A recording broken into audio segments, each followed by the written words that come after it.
Good evening, my name is Chila. Welcome to the program Backstage, the official access to the main stage. And in the studio tonight and today, we are featuring some of the best guests of the season. And this is our last show for the year. So we've got the listener's choice of who the best guests were.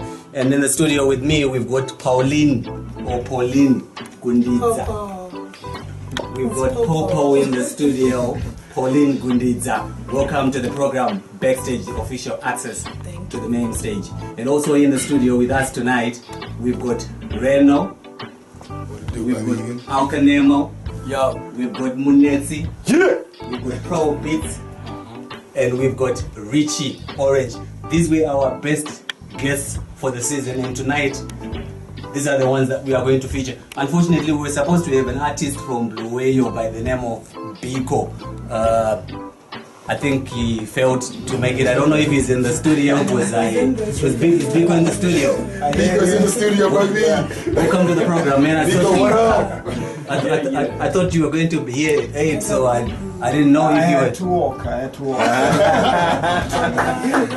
I understand you walked from Bluewayo to Harare.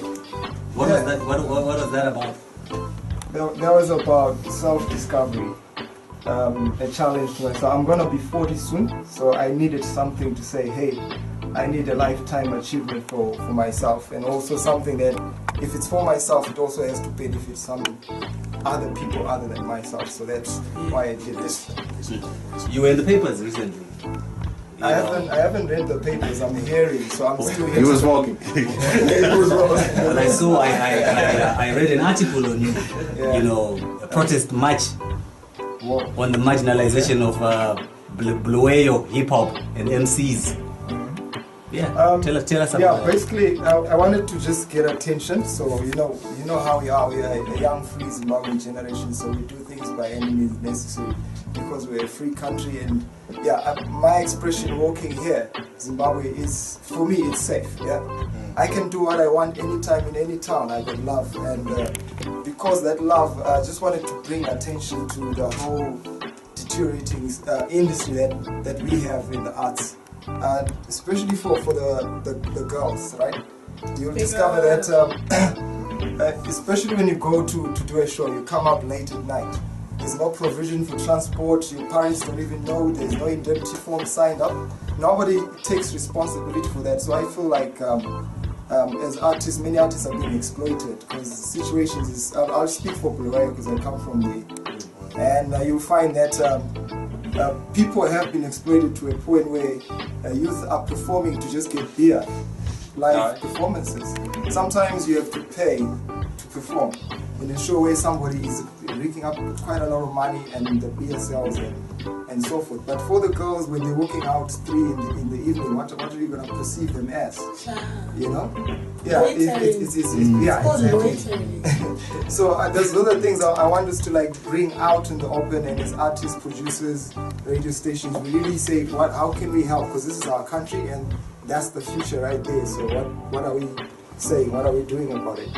And if I could just walk and do that, if I can, and we put 10 hands, 100 hands together, we can beat this and do a paradigm shift of the whole industry, and we can all live through this without any. Do you think this is just against Bluewayo MCs and hip hop, or is against hip hop music in general? It's not a secret that there was marginalization before.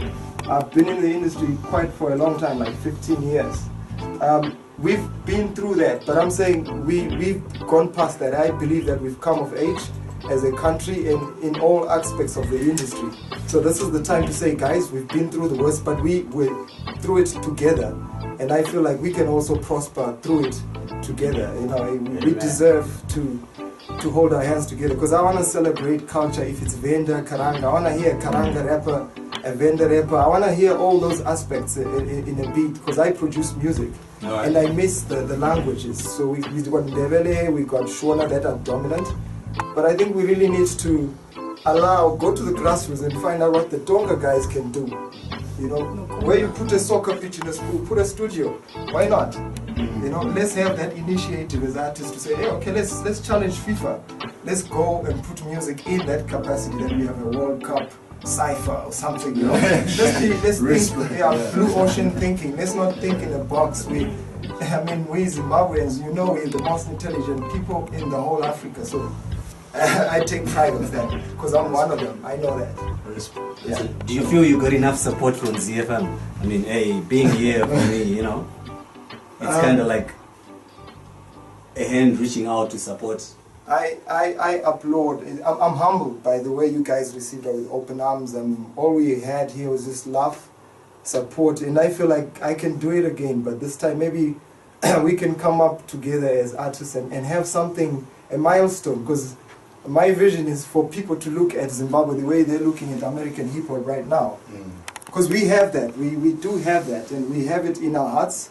And I think resources are there, but it's only a matter that we are isolated in our stations, but we have the same purpose, we have the same goal, we have the same dream, and why not? Why can't we start now, you know, and make this work? We can actually start, like, not now, but right now. Yeah, let's do it.